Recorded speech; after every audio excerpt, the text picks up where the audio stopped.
Señoras y señores, hoy no voy a levantar el telón para entretenerles con un juego de palabras amables y mostrarles un panorama con una casa en la que no pasa nada, pero donde el teatro dirige todas sus luces para hacerles creer que la vida es eso. No. Hoy el poeta, con sus 5 sentidos en perfecto estado de salud, va a tener no el placer, sino el dolor de mostrarles un pequeño rincón de la realidad.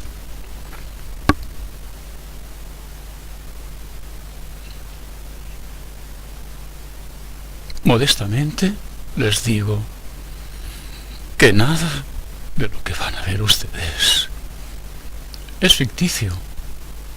Ni los sueños, ni las liras de nieve, ni los montes que van a circular entre nosotros son tan reales como la lujuria, como esas monedas que llevan ustedes en el bolsillo, como el cáncer en el seno precioso de la mujer, con el labio cansado del comerciante.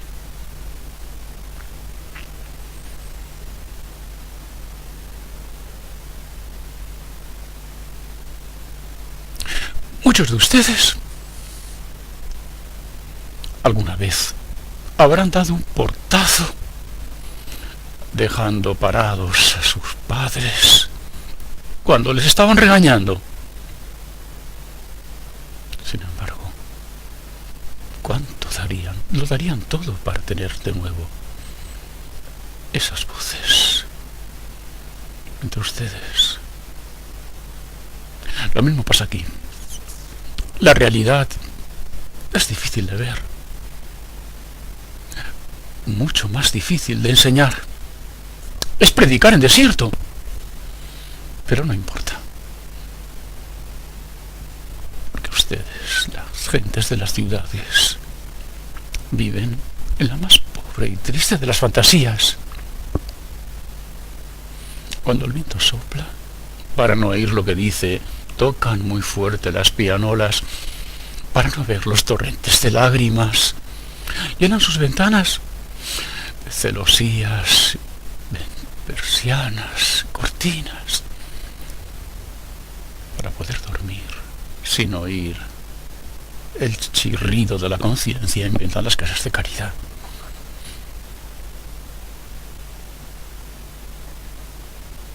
La realidad empieza porque el autor no quiere que se sientan ustedes en el teatro, sino en medio de la calle.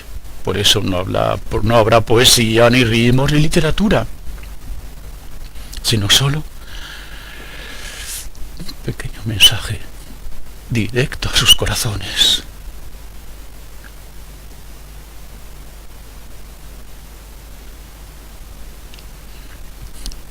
El poeta hace buenos versos y tampoco es mal hombre de teatro.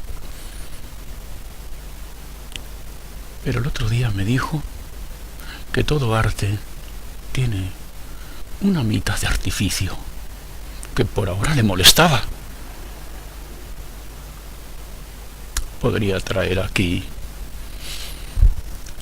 el perfume de los lirios blancos, las columnas salomónicas llenas de palomas doradas. Un café bien cargado, por favor. Cae un telón con casas y basura pintadas. Yo me siento y se oye una música en el fondo de violines. Es agradable el olor de los lirios blancos, pero yo prefiero el olor del mar.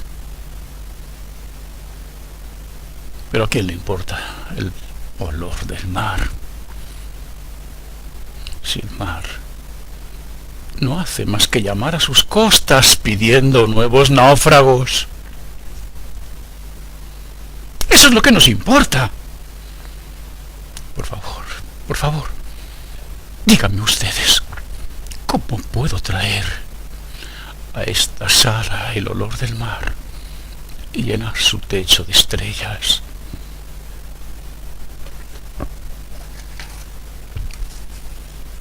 Rompiendo la claraboya. ¡Cállese! ¡No interrumpa!